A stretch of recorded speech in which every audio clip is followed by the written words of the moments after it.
Hi, intermediate algebra students.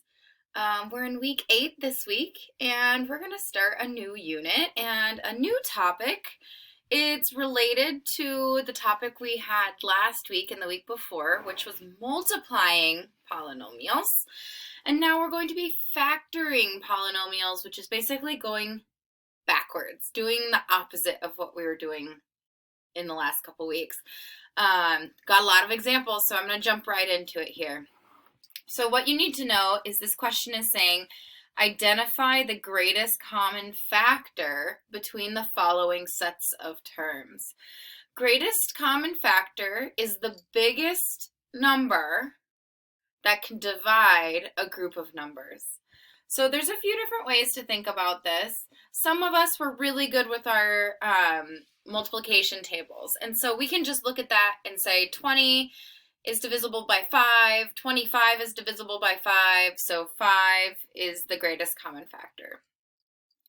Other people, we're not as sharp on our multiplication facts, so I'm going to show you a strategy for your multiplication facts. You're going to make pairs of numbers starting with 1 and the number. 1 times 20 is 20. Then you're going to go on to the next number, 2. Okay, 2 times 10 is 20. And if you really need that extra help from a calculator, you can be doing this step by step. So you do 20 divided by 2, 10. So 2 and 10 is a pair. You would try 3, 20 divided by 3. Nope. 20 divided by 4. Yep, that works. And since 4 and 5 are right next to each other, there's no other numbers in this list. All right, so now that we have the list for the smaller number in our pair of numbers, we're going to look through and see what is the number, the biggest number that can divide the other number. So I'm going to go through. I'm going to do 25 divided by 5 is 5. Okay, so I know 5 works. Let's see if there's a bigger number.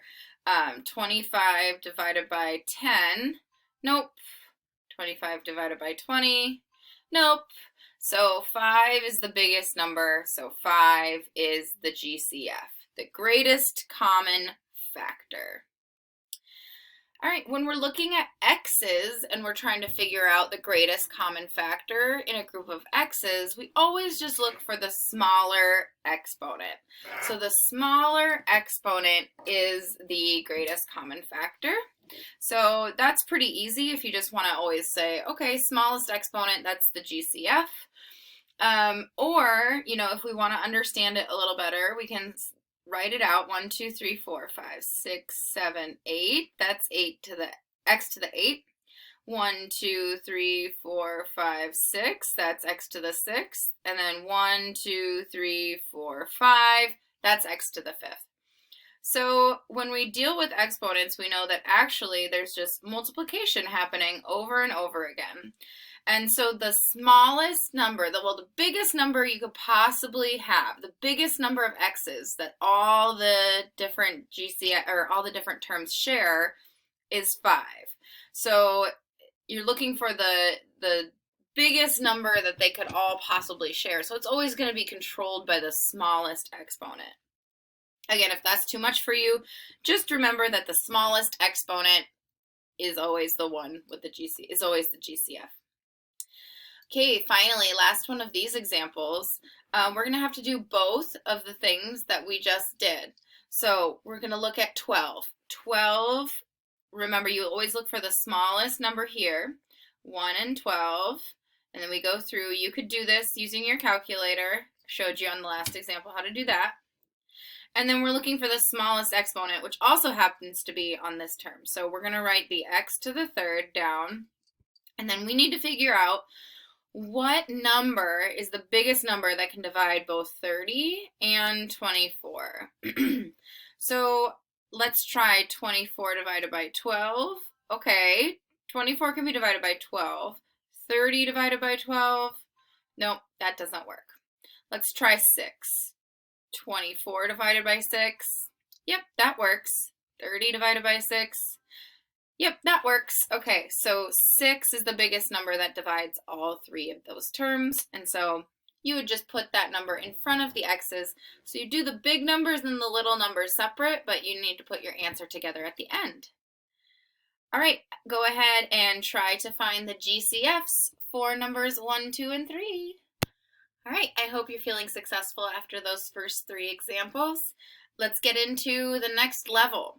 So what we're going to be doing is we're going to be doing the opposite of what we did last week.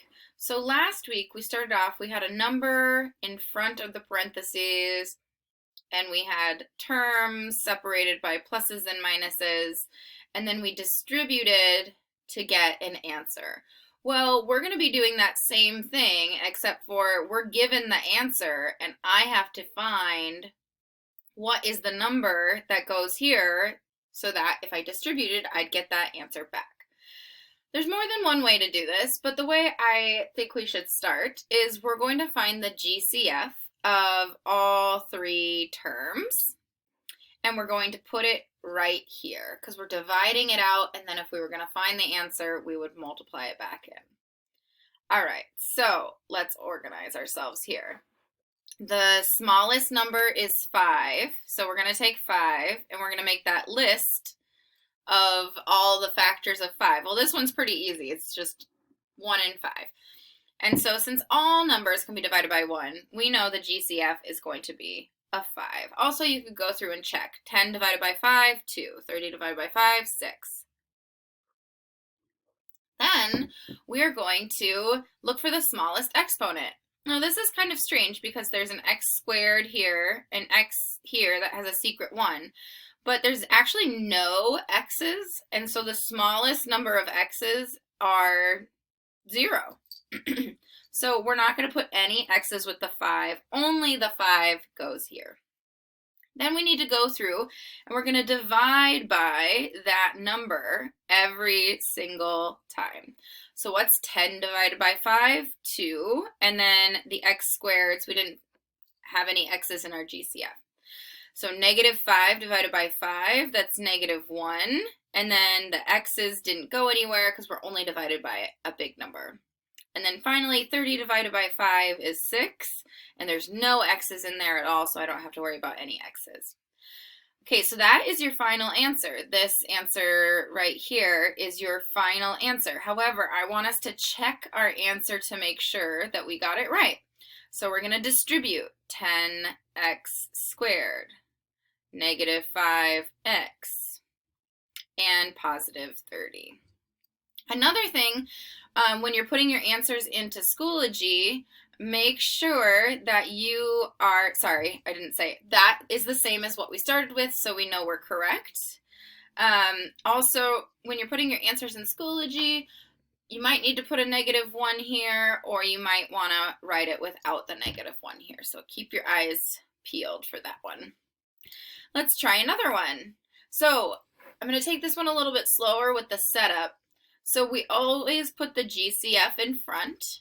Then we're going to create a home for the rest of our answer. This number goes right here. It is separated by a plus sign. The second term goes here. It is separated by a negative sign.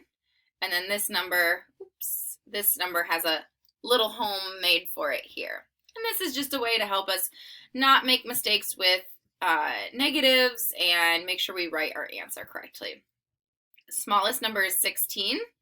So we're going to make our list 1 and 16, and 2 and 8, and 4 and 4. Those are all the factors of 16.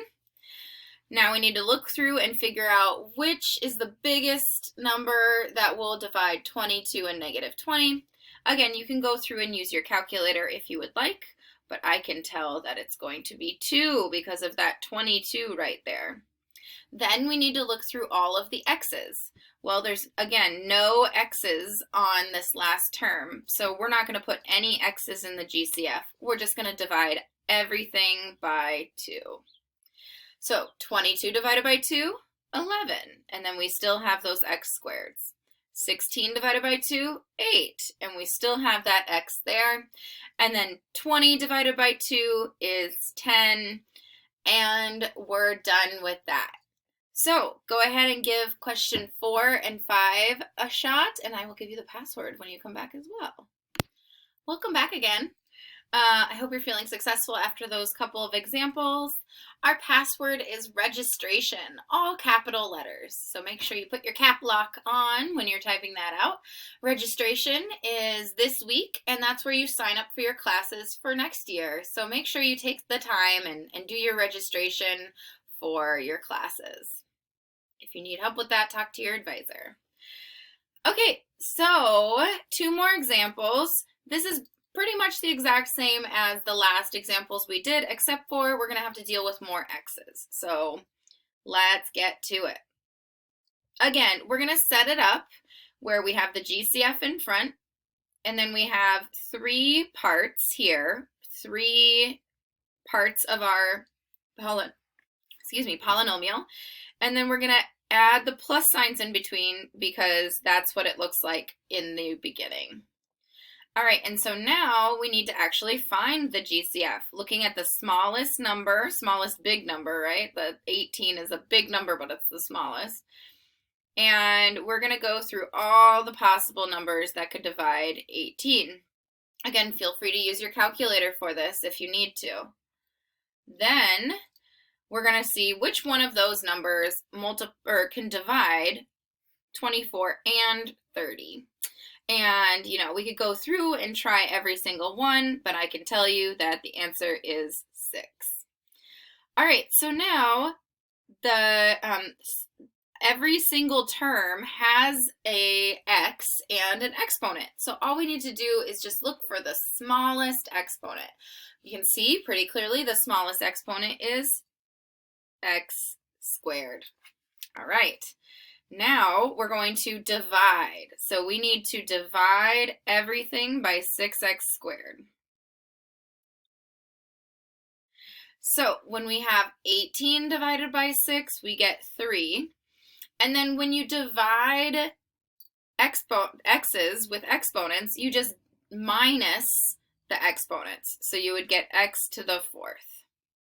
Let's do another one. 24 divided by 6, that's going to be 4, and then 4 minus 2 is 2, so x squared. You divide the big numbers, subtract the little numbers when you're doing this step. Exact opposite of what we did when we were multiplying, right? So that's where this idea of we're doing the exact opposite of what we did last week comes in. And then 30 divided by 6 is 5.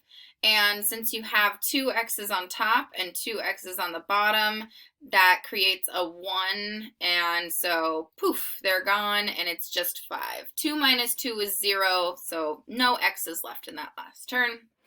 And again, if you want to check your answer, you would just distribute and double check that you get what you started with at the beginning. All right, last example. Let's get after it. So again, there are 3 parts to this polynomial. So I need to have 3 parts to my answer. And then I'm also going to have my GCF in front of the parentheses. The smallest number, smallest coefficient, or the smallest big number is 30. So let's go through 30. And again, you could just try all these numbers on your calculator. 4 does not divide 30, that's why I skipped it. And since 5 and 6 are right next to each other, we can stop there. Now we need to think, what is the biggest number on that list that will divide all 3 of those numbers, 40, 30, and 70? It is, 10. Usually when all the numbers end in 0, the answer will be some multiple of 10, so either 10, 20, 30, something like that. So 10 is the first part of our GCF. And then I can see that this 3 is the smallest exponent, so I just put that there. All right, so now we actually have to go through and divide by 10x to the 3rd. Right, we're doing the opposite of what we did. This would multiply through, so to do the opposite, we need to divide through. And we're going to get 4x to the 6th, subtract the little numbers. You're going to get 3x to the 3rd, subtract the little numbers, and you're going to get 7. And there's no x's there, so we're done. All right, good luck. Keep in mind there's tons of videos online, and I'm here to help as well. Friday at noon in FJ Office 10. Good luck.